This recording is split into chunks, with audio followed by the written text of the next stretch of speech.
Okay. Blog Talk Radio. I don't have a crystal ball for what we do, and obviously a lot of it depends on what level of communication Dwight and our management has. My worry, obviously, is that this becomes a distraction. Obviously, when we first start training camp and as the season starts, it will be a distraction because that's all anybody wants to talk about.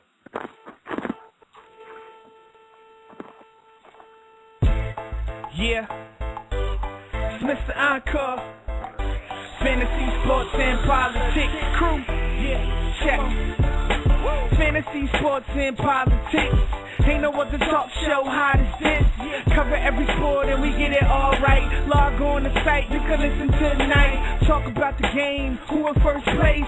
You can even call up, state your own case. Football, b-ball, soccer too. Log on, ain't nobody stopping you. It's Fantasy, Sports, and Politics crew. Yeah, come on. Fantasy, Sports, and Politics crew. Yeah. Fantasy, Sports, and Politics crew. Fantasy, Sports, and Politics crew. Yeah, log on. Peace. Dun, dun, dun, dun, dun, dun, dun, dun, dun, dun. Ladies and gentlemen, welcome to Fantasy, Sports, and Politics Crew Show. It's not that normal, silky, sultry voice that you hear every Thursday with, "Hi, I'm Jersey Jerry." No, it's me, it's Mr. FSP. It's Vic. Sitting alongside me will be the Joker. Why so serious? It's been a long time since I did that. Jeff. What's going on, Jeff? I'm good. How have you been? I've been great. The reason why I'm sitting in is because Jerry is sick as can be, and, it's time for me to help out, and so I'm waking up at 2 a.m. in the morning over here in Germany, and helping push along with our great show we have today. On today's show, we are expected to have the mega sports agent, Leigh Steinberg, appear, and we're going to ask him a few questions, maybe, 30 questions, Jeff, if we get a chance to. We also are going to discuss some things going on in the world of sports and politics, namely the NBA lockout is over, and there are some issues going on there. We've talked, at the top of the hour, we heard J.J. Redick of the of the Orlando Magic, talking about the Dwight Howard situation. We're going to talk about that and stuff until Lee joins us. But Mr. Steinberg is scheduled to call in, and we'll get to him. We're also going to preview the NFL game that's going on tonight, the Philadelphia Eagles versus the Seattle Seahawks. We'll talk about the sudden departure of Donovan McNabb from the Minnesota Vikings. Where might he land next? With that said, again, the master, Jerry Taylor, is not in, and also Black the Bookie, he's walking around sick as can be. So I'm FSP, I'm Vic, I'm here, I'm sitting in, and Jeff is with me. So Jeffrey, if you don't mind me saying Jeffrey, tell me what you think. Well, I wanted to save the football questions until Lee got in, but let's get into it, and then we'll bounce back to basketball. What do you think about the departure of Donovan McNabb, and where might he land next? I think the timing kind of caught me by surprise. In general, I'm not a big fan in the NFL of in-season acquisitions, especially quarterback, because you're a quarterback.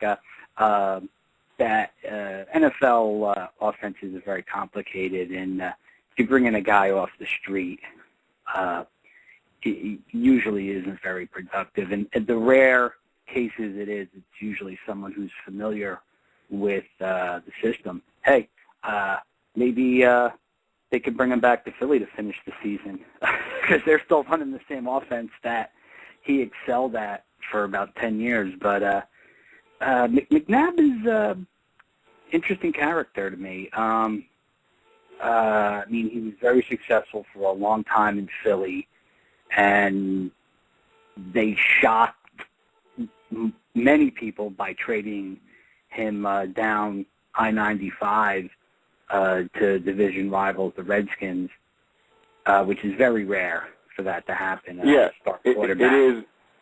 it is very rare to trade within a division, and I got to cut you off, Jeff, because we have our main guest, the man of the hour, the man with the power. I want to welcome in Mr. Leigh Steinberg. Mr. Steinberg, welcome to Fantasy Sports and Politics Crew Show. Thank you. I'm thrilled to be here, and good evening.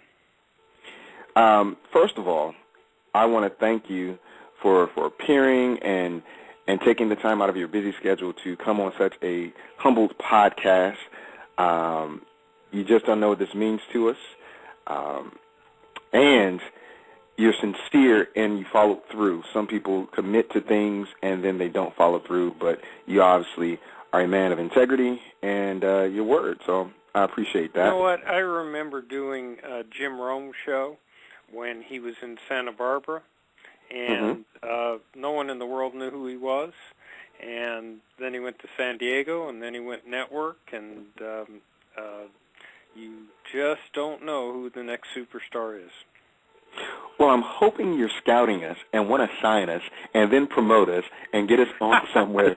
So I am always in the mood for that. Well, first of all, let me explain who I am and who we are. My name is Victor Gardner. I am the original host of Fantasy Sports and Politics. I am in the military. I'm a military broadcaster. And I have a couple of great guys with me. Jeff the Joker, who's on the line with us right now. He's my straightforward guy. You can't get a real good joke out of Jeff, but Jeff will keep you going. I have Jerry, the Master Taylor, who is my anchor. He's the older guy of the group, and he keeps me in line sometimes. And my producer, so to speak, Michael Wright, who actually contacted you via Facebook. So, again, we want to thank you, and we promise we won't waste a lot of your time. Well, since we're on this topic of Donovan McNabb being released by the Minnesota Vikings, if you were his current agent, what would be some advice you would have for Donovan? Well, first of all, I would stay in shape, because one of the things that has occurred under the salary cap system is it's destroyed depth at different positions, so that the days of keeping a quarterback roster like Joe Montana, who was backed up by Steve Young, who was backed up by Steve Bono, are gone. And most teams will have a lot of money invested in a starter, and then after him, they've got a younger player or a aging veteran, but no one that is close to that stature. And the specter of injury is ever present. So all of a sudden, you have the Houston Texans on the way to the playoffs with Matt Schaub having a very good season. He gets injured, and now they have to turn to Matt Leinart. He gets injured. And so this will happen week to week. This is a vicious game today with heavy rush on the quarterback. So the chance of him getting another opportunity, even in the remaining 5 games, is pretty high if he chooses to do it. Well, he's a Chicago-born guy. Chicago has Mr. Haney. I'm not saying Mr. Haney isn't a good quarterback, but with Donovan McNabb right there, right for the picking, do you think he may slip through the waiver wires since Chicago has the 24th selection and just sign a general deal with Chicago in order to, 1, get on the playoff contending team, and 2, finally play for his home city? Well, he's a vested veteran, and so he could declare out of waivers if he chose, and he might like better the situation where he could negotiate freely as opposed to whatever his last contract was. But I'm telling you, having Donovan McNabb, even if he's not your starting quarterback, as long as the terms are reasonable, can do nothing but enhance the development of a younger quarterback, because he's smart and experienced, and quarterbacks don't tend to lose it all of a sudden. Their arms can stay strong well into their 40s, and if they haven't suffered injuries to their knees or legs, they can play an awful long time. Warren Moon played for 23 years, but primarily because he didn't get hurt in the knees or the legs, and he still had at least enough mobility to evade, I won't say escape, the rush. Okay. Well, that brings up a whole other term when we're going to talk about Peyton Manning, but I'm going to stick to the script here. Well, the folks that don't know, and I don't know who would not know this, but the movie Jerry Maguire was made for your life and your experience. But something it didn't touch upon was your baseball background. You had several clients, Dusty Baker and Eric Karros, under your tutelage or under contract with you for some time.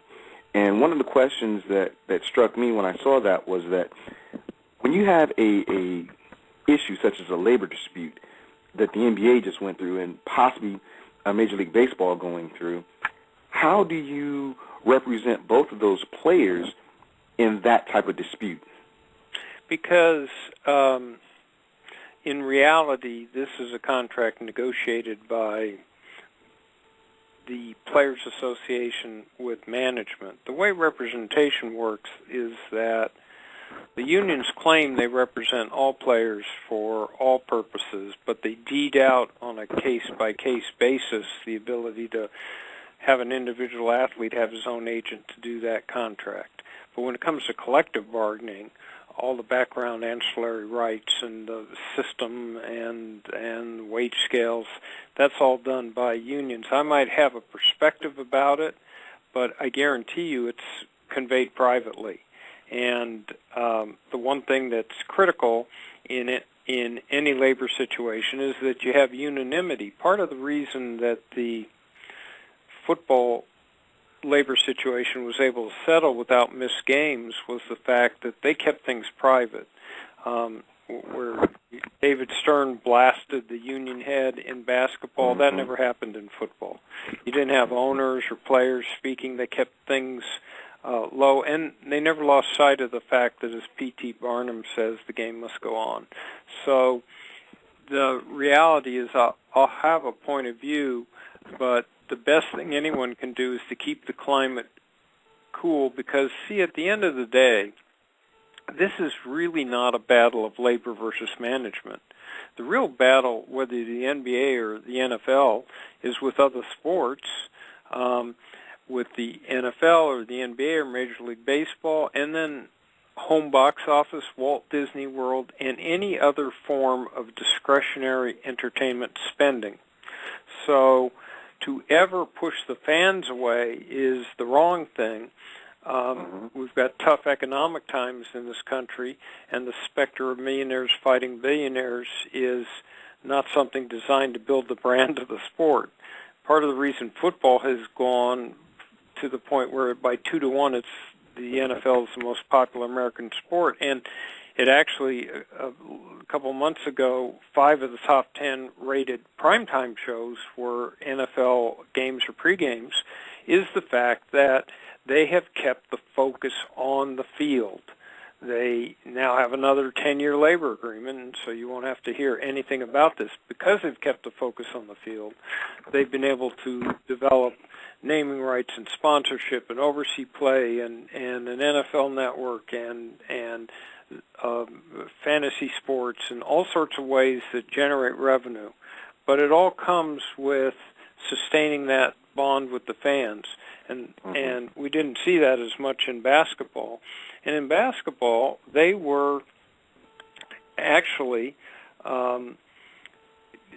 didn't understand the environment they were in. There was high school, collegiate, and professional football, and soccer, and hockey, and who missed basketball?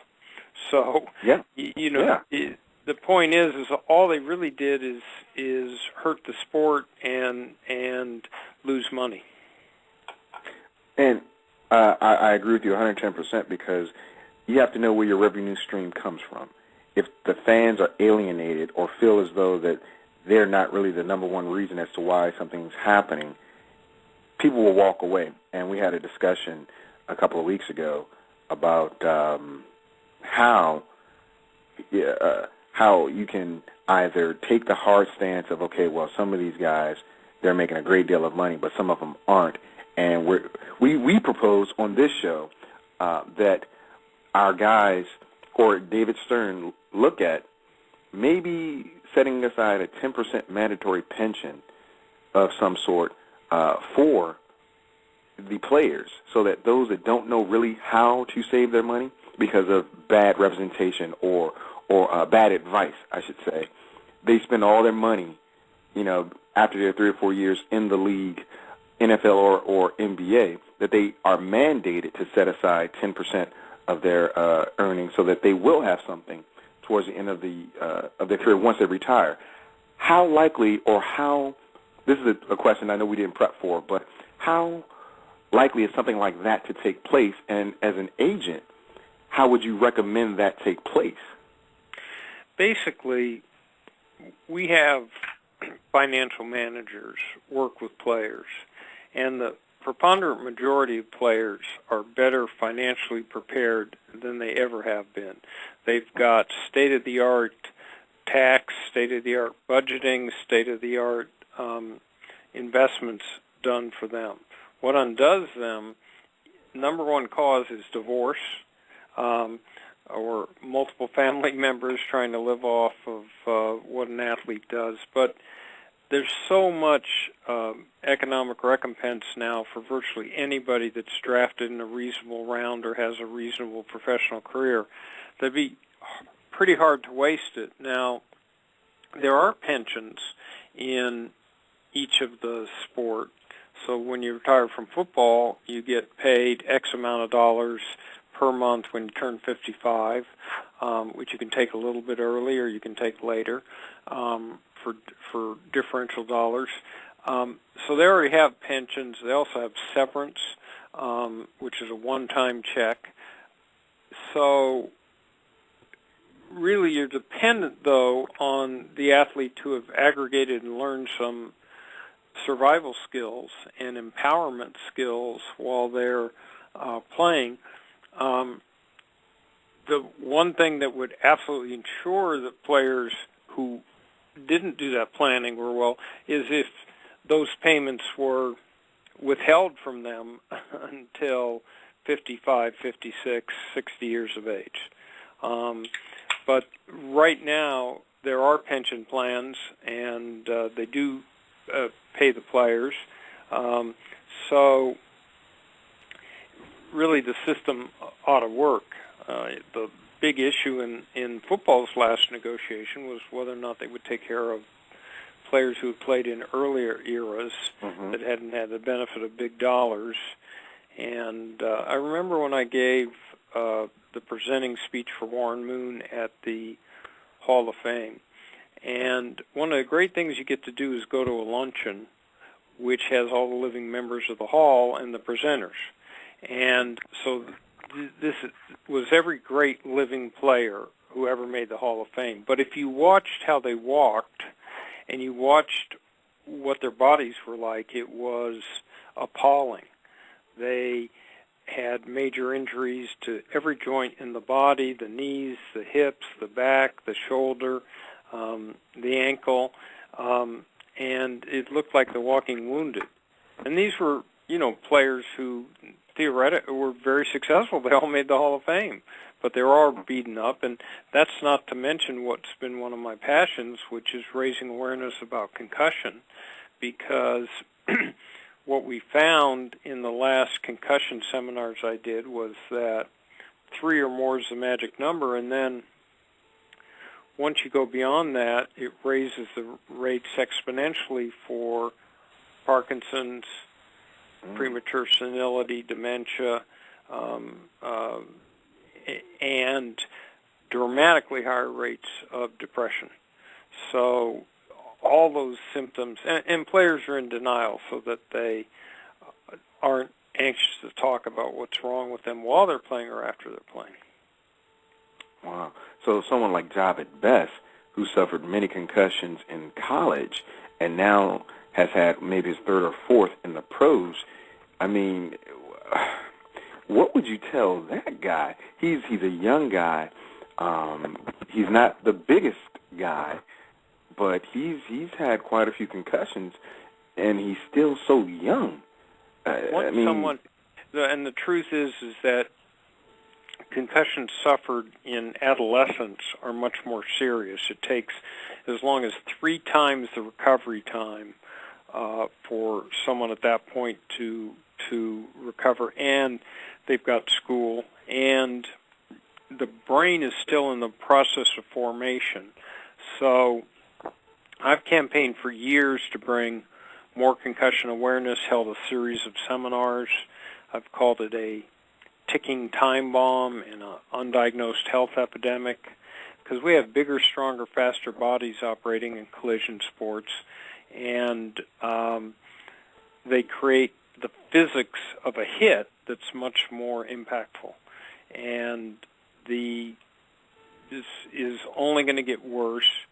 Fortunately, they've introduced the concept of baseline testing into football and hockey and at a number of colleges and high schools. And what that does is it gives a cognitive test prior to an athlete going out on the field of play. And then if he becomes impaired and they suspect he's had a concussion, they can give a second test, and then you have objective standards to judge how severely impacted he is. And then the player's not supposed to go back out on the field of play until he's asymptomatic, feeling fine, at rest, on an exercycle, at practice, and then go into the game. Because what happens otherwise is you have the specter of second concussion syndrome, where 2 in close temporal proximity produce a perfect neurological storm and can knock a player completely out of the game. So I've fought on this issue for almost 30 years, and we finally, under Commissioner Goodell, have the first fall of the Berlin Wall of denial, and we're seeing some progress made. I thank you for that, because some of my favorite players have suffered from it.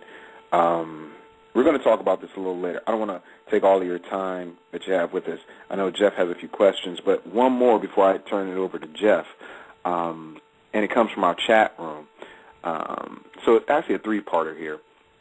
What do you look for in a potential client? And when you have these clients and you know their career is winding down, how do you refocus them? And can you separate yourself from your clients after their career has been completed? I noticed you talk about Warren Moon a lot. So that tells me, and of course you inducted him into the Hall of Fame. So how close are you with these guys, especially when you're looking for a potential client? Well, you get very close, because I have a profile of the type of client I'm looking for who's willing to serve as a role model and go back and retrace their roots to the high school, collegiate, and professional community. At the high school community, set up a scholarship fund or work with their church or work with a boys club, but retrace their roots. And then at the collegiate level, set up a scholarship. Troy Aikman and Eric Karros both established those at UCLA, Steve Young at BYU, Drew Bledsoe at Washington State, Kerry Collins at Penn State, Edger and James at the University of Miami, a way to stay linked there. And then to the professional level, we challenge them to take some cause in their life they'd like to leave a legacy with and set up a foundation which involves leading business people, political figures in a city, all sitting on an advisory board. And then it can be work done home for the holidays, where he brought single mothers to own the home that the only home they've ever owned, by making a down payment and then having Home Depot outfitted, or literacy in Kansas City with Derek Thomas, or it goes on and on. But players have raised over $600 million for charity, and so you're looking for someone with good values, a sense of self-respect, understanding of the importance of nurturing family, and understanding involved community. And that sort of athlete you will challenge from the first day they walk into your office as to whatever skills they have other than athletic ones and what they would like to do post-career. So we spend the off-seasons working with those foundations, getting out in the community, meeting the business people around sports, and laying the groundwork for a career, so that in broadcast we have Eric Karros and Desmond Howard and Troy Aikman and Steve Young and Brent Jones and Daryl Johnston, and a large series of people who have been very successful there, or private business where Bruce Smith owns part of a luxury hotel and a construction company, or Duran Cherry has the distributorship for Anheuser-Busch in Kansas City, which is a licensed print money. And then ownership of teams. I'd like this next generation to be the owners themselves. So Duran Cherry actually is a minority owner of the Jacksonville Jaguars, and Ray Childress, another one of our former clients, is a minority owner of Houston, because I think no longer will they be the Joe Louis greeters in front of a hotel. They can be the executives. They can be political figures. They can be broadcast leaders. They can be coaches. And so the point is, we use that time to prepare so that when they're ready, you don't have the concept of dying to death. You have, Troy Aikman as a lead color man on the Fox network, who also still has his charitable foundation, who's owned Troy Aikman's auto mall, owned part of a NASCAR team, and they can do so many different things. So you look for those types of athletes, and yes, we grow very attached to them, so that we mentioned Warren Moon. He and I spent 23 years together, and then afterwards he's worked with me in one form or another since he retired as a vice president in our firm. Or you have Steve Young. I went, I think, 14 or 12 years, and Troy Aikman, the same thing, and Bruce Smith played 19 years. And these relationships are like marriages, and athletes will confide a lot about their own personal lives, and so you grow very, very close, and you go through experiences from taking them through the draft, and draft day is the most exciting day, to their professional career, and then on after. So I negotiated Troy's first 2 contracts with Fox. It's the type of business, if someone doesn't truly believe in athletes and want the best for them and want the best for the sport, then I have no use for them. If the whole job of agentry is just stacking dollars in a bank book, then you haven't really done much holistically for an athlete. No. Mr. Steinberg, you said so many things there. I want to jump on them, but I promised my co-host, the Joker, that I would give him some time. I'm going to come back to you because I want to ask you about Mr. Luck, because he has a lot of those qualities that you spoke about, and everyone feels he's the number 1 overall pick. But our show, we think maybe 1 or 2 other quarterbacks deserve some recognition. So I'm going to get back to that, if you don't mind. But I'm going to turn it over to Jeff so he can ask his questions, and then we're going to not take any more of your time, because I know you're a busy man. Jeff. Watch out, anyone called the Joker. I mean, I saw Jack Nicholson in that movie, and he was really scary. Well, Jeff he's something like that. He's a little Jack Nicholson. He's like that a little. And the Joker in the second one was scarier. Oh yeah. What's his name? The Dark Knight. Yes, I can't remember his name. He passed away. Heath Ledger. Jeff, Heath Ledger. There you go. Heath Ledger. Well, my real name is Jeff. It's just Joker is my handle in the Blog Talk Radio chat room, so it kind of stuck a little bit. Mr. Steinberg, I'd like to thank you for joining us, and I was going to bring this up, but you gentlemen beat me to it. I want to personally thank you for advocating for concussion awareness, because I've had a couple concussions, not from playing sports, but I had a couple concussions, and I know from personal experience it's no joke, and you've done a lot for that. And you've also, your clients have donated a lot to charity, and I work for a nonprofit agency, so I don't know if the agency I work for was a beneficiary, but it's a nice legacy to leave, so I think that's worth thanking you for. Have you ever considered ownership of a franchise? My longtime partner of 20-something years, Jeff Morad, left me to go become, first of all, the CEO and minority partner of the Arizona Diamondbacks, and then currently is the owner of the San Diego Padres. And he tells me that our skill set is perfectly adapted to owning a team, because it has to do with understanding player mentality, understanding player productivity, understanding the impact and synergy between a coach and a player, and then all the marketing and branding skills. So he's had a great time doing it. And he ran our baseball practice for many, many years, and by the height of it, we had multiple first-rounders and players like C.C. Sabathia and Sean Green and Adam Dunn and Manny Rodriguez before his end, and a whole series of really Pudge Rodriguez, Will Clark, Matt Williams, whole series of gifted players. So, yes, I think it would be interesting. The football would be my sport, and the cost of the new L.A. franchise is probably, with the stadium and the rest of it, going to be around $2 billion.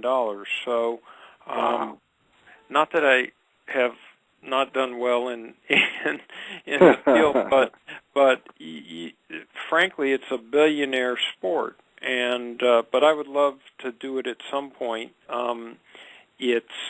It's been more fun to work with individual athletes, to be able to write books, to work on sports movies, to do things like lead the effort to stop the San Francisco Giants from being sold to Tampa Bay St. Pete, to work on charitable programs across the country. I've got a couple new book projects. One is an autobiography, and the other is on parenting youth athletes.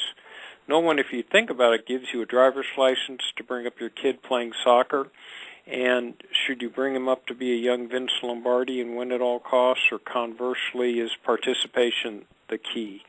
And if he's not starting or playing a bad position, or the team's losing, or he doesn't like to coach, is this the time to assert himself and stand up for himself, or is this the time where he's supposed to be learn character and suck it up? So, but anyway, at some point I'd be interested in owning a team, especially in Southern California. Wow. And if you could do one or two things to reform the NCAA, what would that be? I would switch to a system where those sports that are huge income providers like men's college basketball and men's college football would be on a different track, and we would put the athletes at least on the same economic level as their non-athletic peers.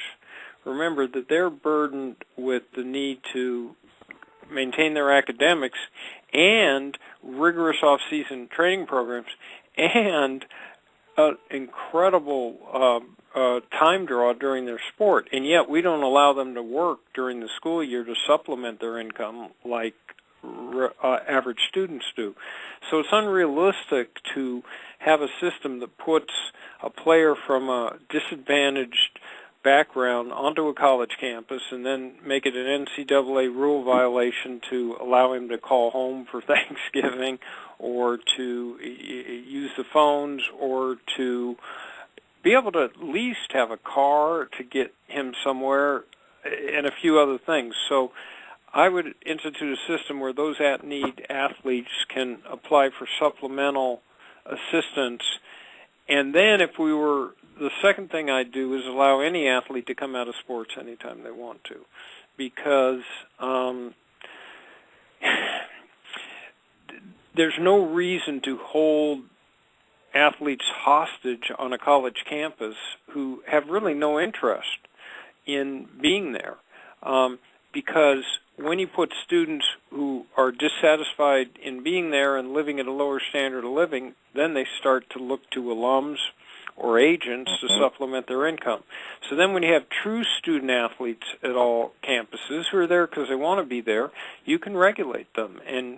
But you have to regulate them after, and we're not talking about paying them massive sums of money, but supplementing their income so that they have transportation, they can have, reasonable clothes, they can take a girl out on a date, and then, let's not make it so hard.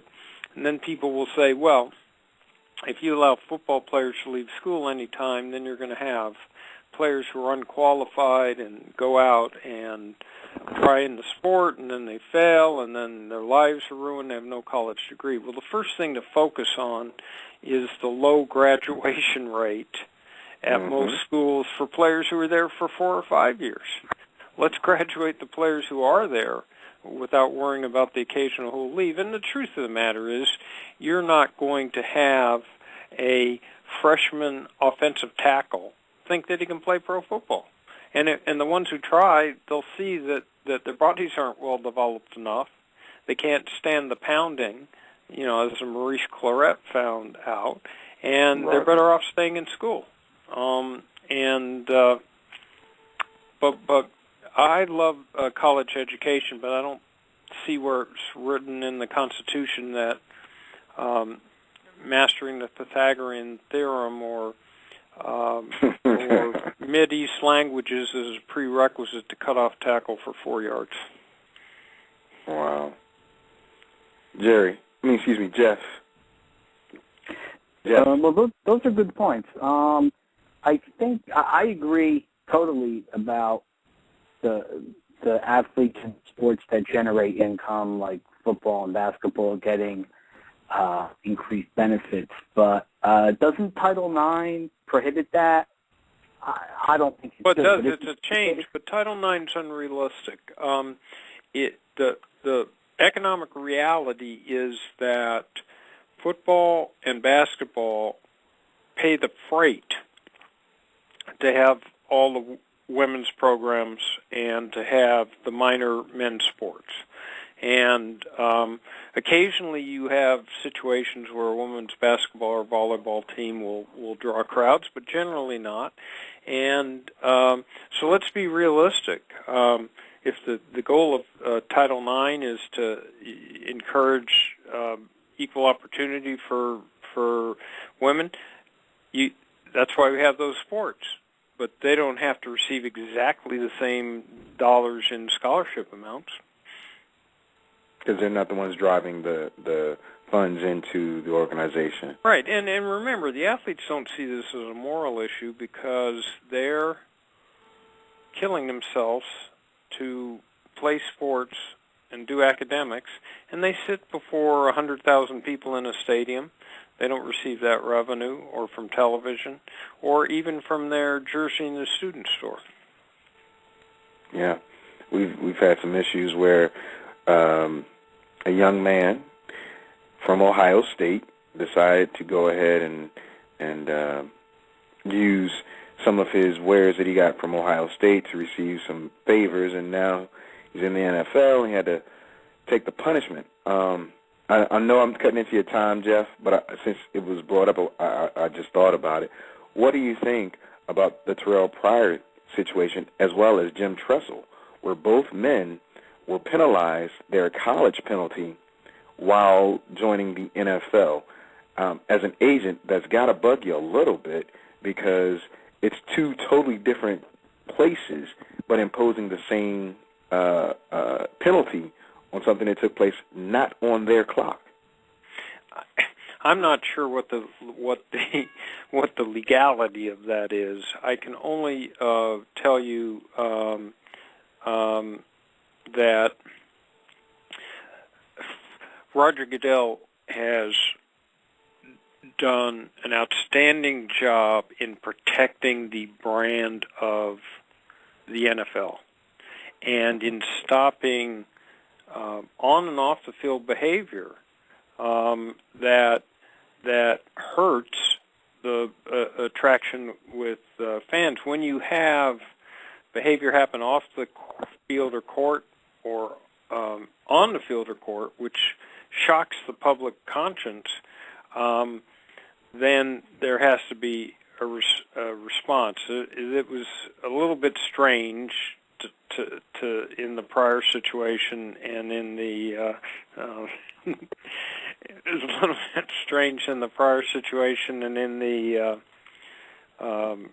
Jim Tressel case of Jim Tressel, but I don't think it's a huge issue. I mean, quite frankly, Terrell Pryor was not going to be ready to start anyway, and his best path would be to sit on the bench for several years and learn. So, and as for Tressel, I mean, it was sort of a hand slap because no one's really governing or regulating what he was doing anyway.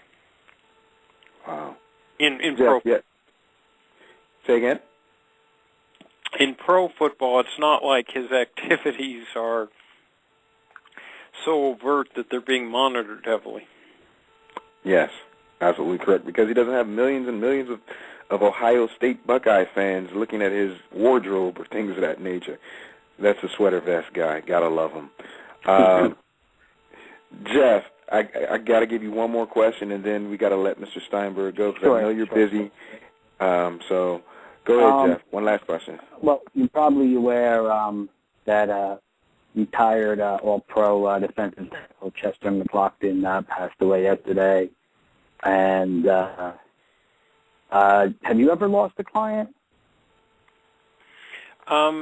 We had Darrell Russell, who died in an auto accident, and that's about it for 37 years. But I will tell you, Chester and I did a show together, which was the Sports Action Team. It was a sitcom on NBC, and he was very funny. He owned a like a giant burger type of store, and this ESPN type network was so broke that they had to go out and look for second jobs. So wow. Two of them came to his store, and it was a spoof. It was very funny, and I knew Chester when he played for the Raiders. Look, what's difficult is when an athlete, and I have no idea of the facts of his situation, but what happens when an athlete has a oversized body and it takes a physical pounding is that, especially at the line positions, if they don't lose weight significantly after their career's over, they're probably going to gain weight. And it just puts a heavy burden on the heart, and the you have no idea unless you've either played the game of football or stood on the sidelines and watched, because TV screens it off, what the actual train wreck collisions are like on every single play. I mean, it would be like dropping someone from a couple floors and watching them bounce off the concrete, and over and over and over again. And so they put an extra burden on their bodies, and then if they're not extremely careful, they'll have all the normal heart and other types of problems exacerbated because they'll be putting such an extra burden with the weight. I know that some players have passed away from enlarged hearts. Well, that wasn't the reason why, but because of their playing career and the pounding, as you said, Mr. Steinberg, they take, and once they leave the game, it becomes a burden on them to slim down. I know Jimmy Kimmel jokingly asked Shaq when he came on the show, what are you doing? And Shaq said, well, I just go to my office and da-da-da-da-da. But he said, aren't you going to gain weight just because you're not that active? But that's a real serious question, because I'm a former player, not on a professional level, but I've played football. I know what the collision's like. I played when I was in high school when I was smaller, and when I went to the semi-pro level, the first time I played quarterback, because I was normally a receiver, I received a concussion. I tore my rotator cuff, and I got a hip pointer, and it was crazy because of the rate of speed that the players were playing at and how big they were. And that was just on the semi-pro level. So I understand exactly what you mean by getting dropped from a two-story building and bouncing off the concrete. It's a rough sport, and the health care issues are something that all players and all owners need to recognize, and most importantly, the fan, in my opinion, because, yes, these are gladiators that we cheer every weekend for 6 months out of a year, but they are persons nonetheless, and they have families, and they have lives to live once they finish their career. So I think it's very important that we bring some social awareness to the healthcare issues with every sport, not just football or basketball or baseball, but just every sport. If you're in a contact sport or collision sport, it needs to be in the forefront. I know we took more time than we were supposed to, Mr. Steinberg. I greatly appreciate it, but I have to ask. I have to. In this upcoming draft, you have some great quarterback talent. You have Robert Griffin III, Andrew Luck, Kellen Moore, Case Keenum, Brandon Whedon. Now, you spoke about what you look for in a client. These guys, in my opinion, they exude what you were talking about. But out of those fellows that I just mentioned, who do you think has the most upside and potential to be a long-term star in the NFL? I think that Andrew Luck has everything he needs. Now, remember, part of this process is the care and feeding and development of the quarterback. Because if you look at the 1999 draft, the second pick in it was Donovan McNabb, who's out of football, could still be in his prime. The third pick was Achilles Smith. He's out of football. Then you had Cade McNown, who's didn't make it in pro football, was like 10, I think, in that draft, and then Dante Culpepper. So the point is, you can have high draft picks, whether they're Ryan Leaf or Heath Schuler or don't bring up Heath. And I forgot in that draft the first pick was Tim Couch, and he's out of football. Now, how can that happen? Well, it happens because they don't get with teams that they need to. The teams that will help them either have them stay and learn on the sidelines for a year or two, or if that's not possible, have very strong running games and very strong defenses. So they don't ask the quarterback to do too much. So first of all, they have to end up in the right system with the right talent. But Andrew Luck appears to me to be, the most outstanding prospect. Matt Barkley has come on incredibly quickly and is putting it all together now. And, if he'd done this all year, would be a top pick for the Heisman. Robert Griffin, I think, is also can have, a decent and long career.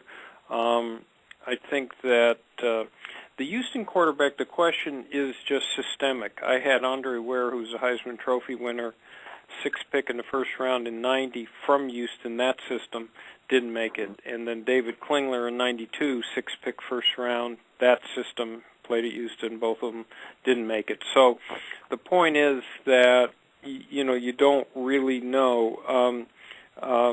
The problem with Kellen Moore is just his physical size, stature, arm strength. Brandon Whedon is a little older, and I don't know about a 28-year-old, but it's a good quarterback class. And the thing about football scouting is it's not exact, and so the system can overlook. At times the Tom Brady's, Kurt Warner's, who don't get picked up because players develop at different times. But anyway, it's a good crop, and I've enjoyed being with you, and we can do it again sometime. Thank you very much, Mr. Steinberg. I hope at some point can bring you back on. Can you tell folks how they can get in touch with you or follow Facebook Yes. so that we can help promote you? Yes. Even though I'm a technological Luddite, but it's Leigh at SteinbergSports.com. Steinberg Sports is the Twitter. It's just my name on Facebook, and we have a blog, which I think is something or other. If you use the name Steinberg Sports or Leigh Steinberg, you'll find it all. But anyway, nice talking. That's your name. Thank you very much, Mr. Steinberg, for coming on the show, and we look forward to talking to you once again. Okay, bye-bye. Thank you. Bye-bye. Ladies and gentlemen, the great mega superstar agent person or another, Leigh Steinberg. Jeff, I'm sorry I didn't give you all the questions that I know you wanted to ask. Believe me. Believe me. Leigh Steinberg was schooling us. I mean, that man is an encyclopedia. Yes, he is. He really is. And I mean, those listeners who aren't that familiar, he isn't just an agent or no. Just one of the biggest. I mean, this is an agent who's known for representing #1 picks, first-round picks, Heisman winners. He's agent to the elite. He's I think almost all his clients are stars or potential stars. He's agent to the stars. Well, the reason why, and I just listening to him, listening to his vetting process, that tells me why. He's looking for a guy all the way back to junior high school and high school to see what types of things they involve themselves in, and the things that build character in a person as a potential client. And that, I mean, I'm not saying every agent doesn't do that, but the fact that he has certain intangibles that he needs to be sold on for a potential client, that it's not just, I think I'm going to make a big buck off of this guy. It's more on the lines of, okay, well, you know what? He has this, he has that. What can he give back to the community? That was the main thing. What can he give back to the community that I took from it? And I wanted to ask about Deron Cherry because I know the Jacksonville Jaguars was recently sold, and I didn't know Deron was part of that group that purchased him. Well, I happen to be familiar because Deron is a Jersey guy from Rutgers. He owned, I believe, a very small piece of the Jaguars. I think when they first established that franchise, they wanted some minority ownership, and I think he owns about 2%. And he also has other involvement with the team. I think he does some broadcasting for them. And, I remember he was an excellent safety with the Chiefs.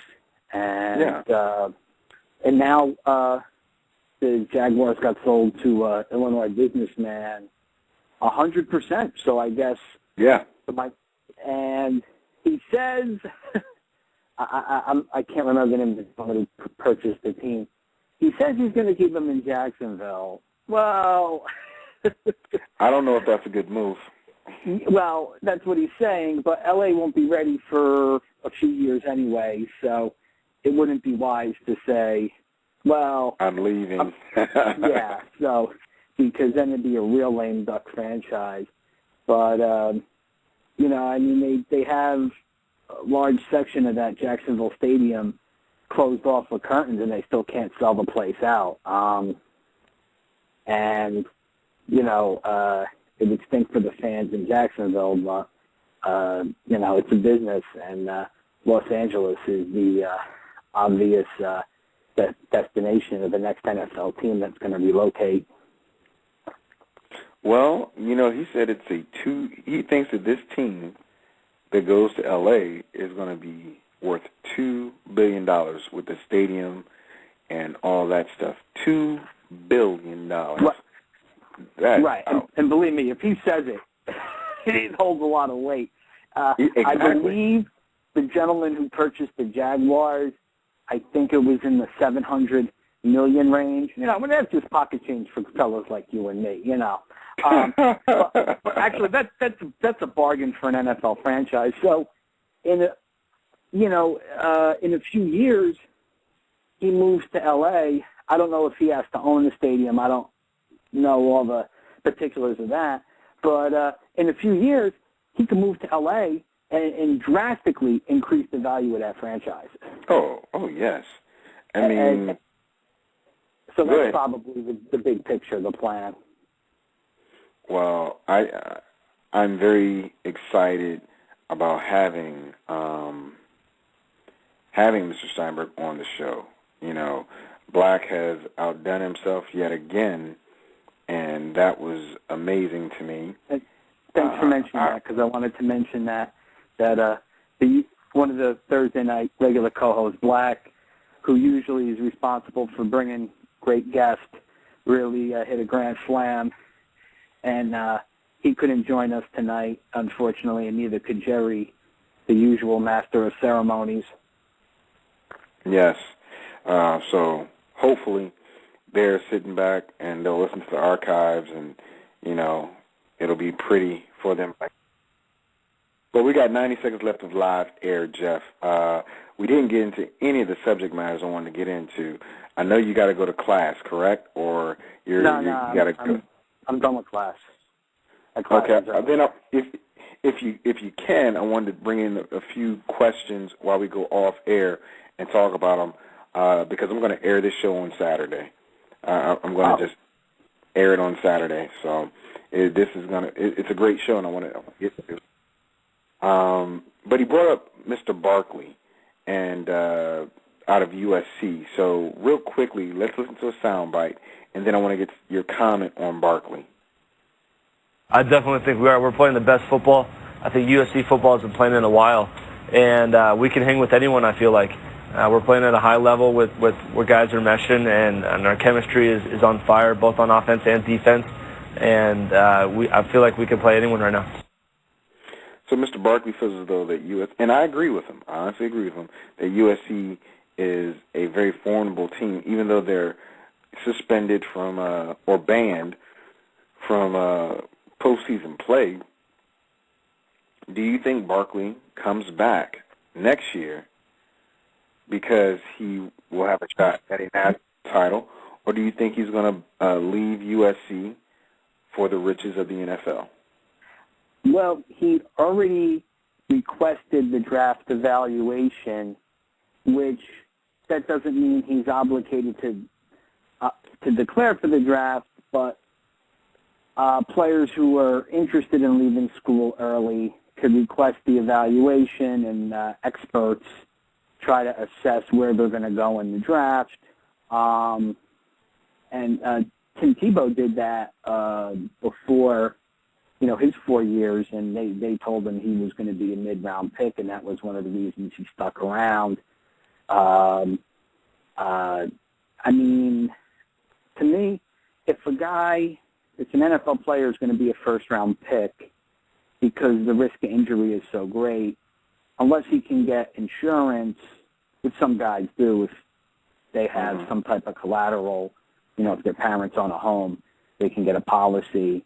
But because the risk of injury is so great, you can't blame a guy leaving a school a year early if it looks like he's going to be a first-round pick, especially a high one. But thing is, a lot of guys need 4 or 5 years high-level college ball to develop, especially a quarterback. Look at Andy Dalton with Cincinnati. He was a 4-year starter in college, and maybe that's one of the reasons he's playing so great now. So, and it cracks me up when these hypocrites like Lou Holtz, of course, are always saying or implying these guys should stay in school. Meanwhile, you look at Lou Holtz's coaching career. The guy was a total prostitute and treated his players and treated his players like dirt. He really and it's, to use this term is scary. If you look at Lou Holtz, he was a bully. It's hard to imagine a man who looks like that as a bully, but he was a bully. He would bully team doctors to clear players to play because, at a major football school, the head coach has a lot of pull. And the perception is, he's this nice old guy because he knows how to work the media and knew how to work the alumni and the boosters. But he was the kind of coach where if one of his players got injured, he would move him out of the athletic dorms because he wouldn't tolerate injuries. That's the kind of man he is. I might be trying to get Lou on the show. I hope you don't attack him if we get him on.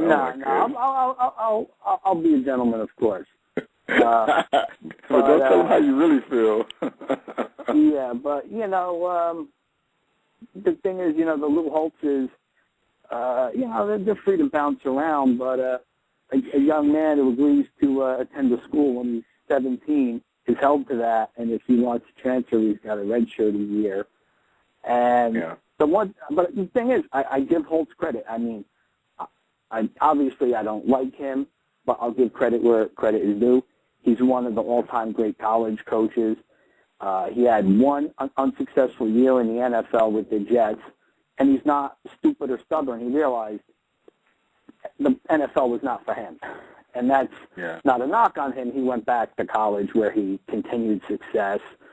And I give him credit. He did win at Notre Dame, which is tough to do because they try to keep high standards there. And he stayed there longer than I thought. I didn't think he would stay there for about 10 years and won a national championship. He's an excellent football coach, but he's not the nice, kind old gentleman that a lot of people make him out to be. Well, this went from talking about Mr. Barkley at USC to Lou Holtz, but we're going to keep it moving. Jeff, you're wild, man. You know that. I'm going to keep it on football real quick, but we're going to take it to the professional level where we hear Mr. Jared down in Texas talking about they're not in a rush to bring Miles Austin back. I would disagree with that, but here's the head coach of the Dallas Cowboys. In general, we want to make sure we do the right thing by the player, particularly with this injury that Miles has. It's easy to get enticed by bringing someone back quickly when he has a hamstring injury. Hey, I'm feeling good. Hey, I can do it. But we just got to make sure he's able to get over all the different hurdles that we ask him to do in his rehab. He's made great progress. So do you think it's time for Miles Austin to return, or has Laurent Robinson submitted himself in a position whereas the team doesn't have to push so hard to get him They're back? in a great situation because we've all seen it, guys rush back, especially from a hamstring injury, and it doesn't go away. They just keep re-aggravating it. And Laurent Robinson has emerged. I mean, the guy's been in the league a few years, but he's really emerged. So they don't have to rush back Austin. And they're in a great situation. And then looking at next year, they're going to have some trio of wide receivers. All three of those guys are healthy. And the Giants are in somewhat of a similar situation with the emergence of Victor Cruz. So now Mario Manningham and Hakeem Nicks and Victor Cruz, he's got to stay healthy. Yeah, that's the only problem. So, but to have three very good wide receivers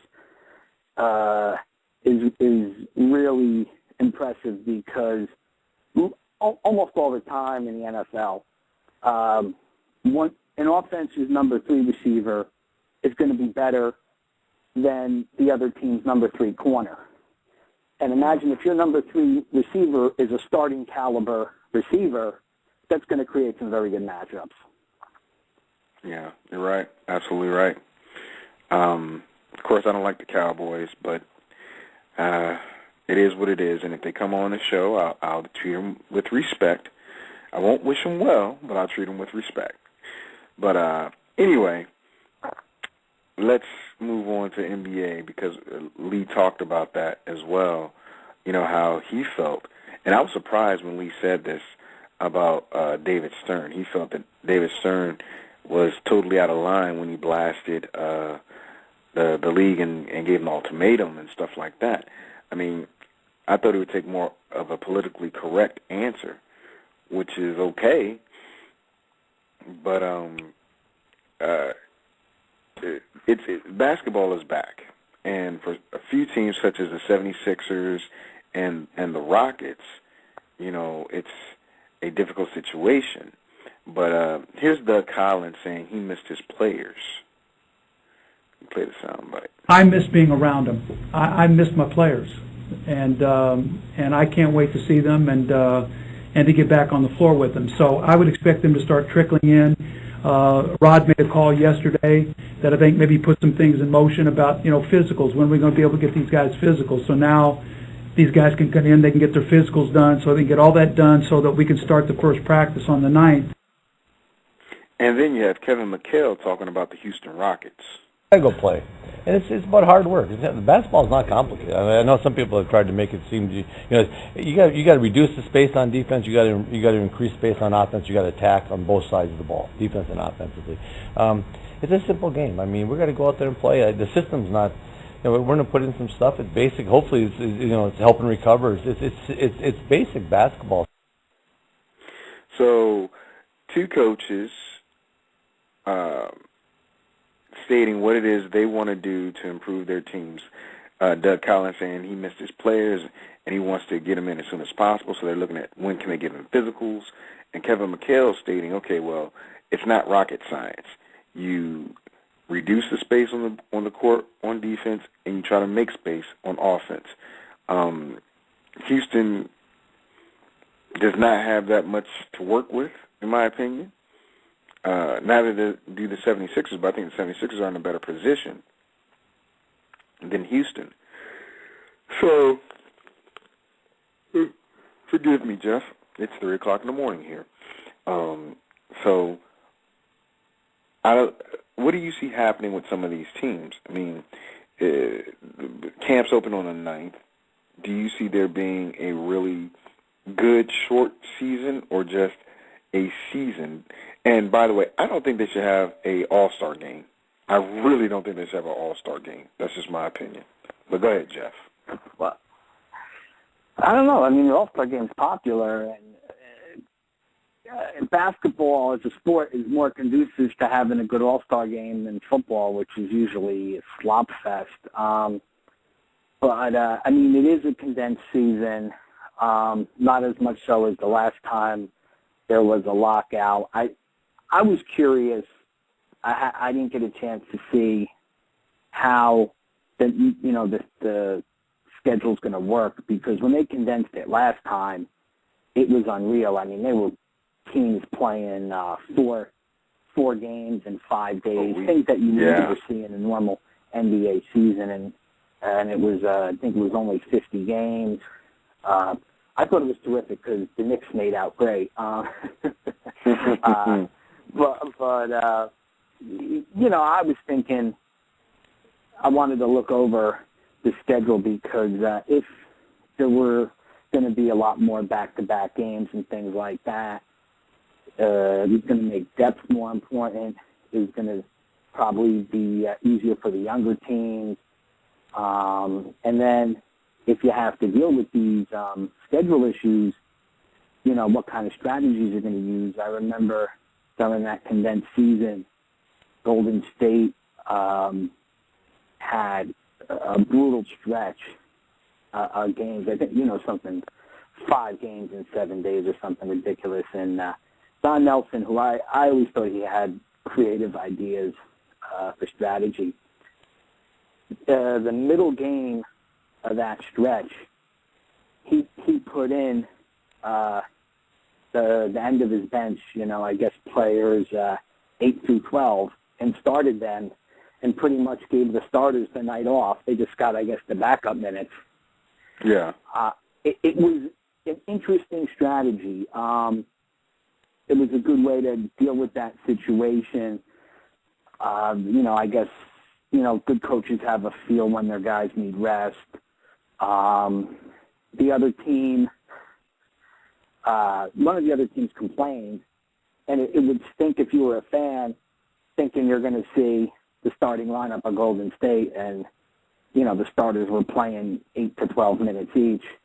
But I thought that was an interesting strategy, and as long as, players 8 to 12 play hard, how do you knock it, You can't. You can't, right. Because, you can't run your star players into the ground for 66 games and then expect them to go to the playoffs and, perform at their best. So I think that's a great strategy. Now, you can't do it all the time, but it builds up confidence in your bench. It also gives your players a rest, or your key players a rest. So I think it's a good thing. I just don't think the basketball season is, just like Leigh said, not that many people care too much about basketball. You have so many things going on right now. You have high school sports, college basketball, men and women. They need to put up a very, very, very good product in order to garner some of the attention that other sports have taken away from them. Even UFC, or mixed martial arts, has capitalized on the fact that the NBA has been gone. And boxing. I hadn't seen or heard of so many promoted boxing matches in recent history, because, boxing, for all intents and purposes, was a dying sport. But as of late, without the basketball season going on, I've seen a lot more promotions for boxing. So, that's just my thought. Basketball with the NBA being on hiatus, it did create opportunities for other sports. But personally, and I know I'm not the only one, a lot of fans don't really start paying attention to NBA hoops until the NFL is over. Yeah. Because, also those are the later season games, the more meaningful games. But a lot of people thought there might not even be an NBA this season. So, I'm happy for that. I'm a casual NBA fan. I'm not a huge NBA fan, but I wanted to see a season. And if they canceled the season, that wasn't going to help anybody. But, those negotiations were really ugly. And a lot of people thought it looked like it was going in that direction. Well, hopefully things will get better for the NFL. The NBA, and folks won't boycott the games because those players, and more importantly, the people that work concession stands and work the stadiums, they need jobs. And that's one of the biggest reasons why a lot of folks are out of work, because these stadiums aren't filled on a day-to-day or every other day basis, to generate revenue. I mean, sports franchises make a lot of money in the United States and provide a lot of low-income jobs, but jobs nonetheless, So I think that's a very important thing that we can't forget about. But anyway, I know we're just touching on the subject matters and we're rushing through because I don't want to keep you, and I got to go back to bed. I'm curious. I mean, the thing is with the internet, the whole world's a lot more connected now. It's easy to forget that, I live in New Jersey and you're in Germany. Yeah. But the big, and I live about 10 miles from New York City. The big news now here is the Nets are really making a strong offer trying to get Dwight Howard. Mm-hmm. And I don't know how legit that is, but I guess the situation is Orlando doesn't want to lose him for nothing. And right. I believe are willing to offer Brook Lopez. I mean, who is a big man? He's not a Dwight Howard, but he is a big man, and a couple of picks.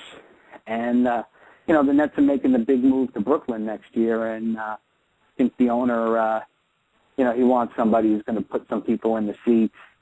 And I just hope, last year with the Knicks, the Carmelo Anthony trade dragged on. It felt like for the whole season. Here's the deal. I know I don't mean to cut you off, but at the top of the show, we played J.J. Redick saying, okay, well, we can't let Dwight leaving be a distraction. I mean, right now, Chris Paul, his agent has already asked the Hornets to trade him to the Knicks because he said he would not sign with any other team. They were talking about sending them to the Nets as well as sending them to Golden State in a trade. But he's like, okay, if you send me there, I'll play my 1 year, but I'm not going to re-sign with that team because he wants to play with Carmelo. He wants to play with Amari Stoudemire. And, Chauncey Billups is still a great point guard and a distributor, but I can see him and CP3 working well together. And Dwight Howard going anywhere would be an upgrade. But if you put him in New Jersey, that's Dwight Howard and Mr. Williams. That's your Karl Malone and John Stockton all over again, but in Jersey. But you got to put players around them, though. Well, right. That's a heck of a nucleus to build around. That caliber of point guard, dominating big man. You could say that's the two most important positions. And that's a great way to start. Now, the thing is, with Chris Paul, sure, I'd like to see him with the Knicks, but there's this little thing known as the salary cap. Yeah. There's also another issue. The Knicks at this point don't have much to offer because they gave up so much to get Carmelo. So I don't know if because of that, if Chris Paul coming to New York is realistic. Is this the NBA or fantasy basketball? Hey, while we're at it, why don't they put Dr. J in a time machine, my God. and then put him on the Knicks. There you go. And then they, win every game. It'd be terrific, you got to deal with reality, Now, I tell you what, it can happen. If Chris Paul serves out his 1 year term with whoever and then decides to go to the Knicks for a less amount of money, you can always restructure Carmelo and Amari's deal to bring Chris Paul there, much like the Heat have done or did last year where they paid their big three all this money and they brought in guys pretty much to help fill in. They got to the championship. They didn't win it all, but they got to the championship. And I think the Knicks can do it. If you put a good distributor, which Chris Paul is, and you have Carmelo who can play the outside and play in the middle a little, but Amari is the wild card there. He's not a big body. He is more of a Chris Bosh type player, except he's more explosive because he can shoot the three as well as put it on the floor, and you're not questioning Amari Stoudemire's heart. I never questioned Chris Bosh's heart. I never did. But, Jerry and Black and my cousin Mike and Rick, they said Chris Bosh is soft. I don't see that in him or in Amari Stoudemire, but it can happen, Jeff. It can happen. Well, when a player, when they get that rep for being soft, that's hard to shake. But look at Pau Gasol. He had that label, but he shook it. He stepped up his defense, and I don't think anybody's calling him that anymore.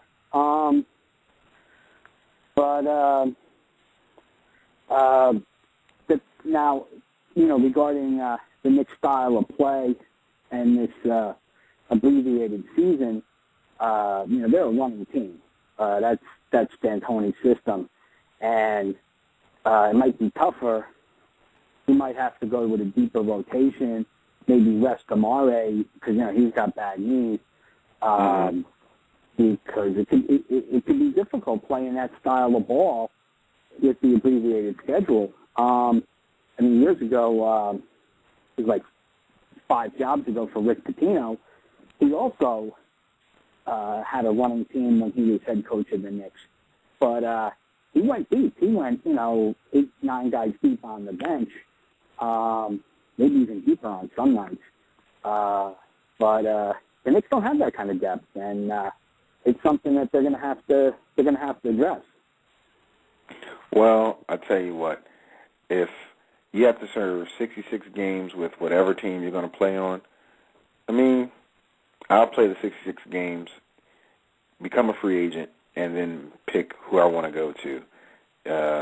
If Chris Paul doesn't get the deal, he can't force the Hornets not to trade him to a team because the Hornets, they're a business. They're going to get value for what they have while they still can. It's just going to be difficult for them to do that when he's saying, no, I'm not going to sign with this other team. So what team is willing to rent him for this abbreviated season is what's going to have to take place. But we'll see what happens. We'll see what happens, Jeff. Anything else before we get off the air? Well, speaking of the Dream Team, the other alleged Dream Team is playing right now in Seattle. And the Eagles, they're seriously banged up. But the schedule makers, I think, it's bad enough having to play on a short week, but having to fly across the coast to Seattle. But, the Eagles have been a big disappointment, and it makes you wonder if Andy Reid's going to finish the season. Well, they're losing 14-7 right now, and Marshawn Lynch went into beast mode twice already.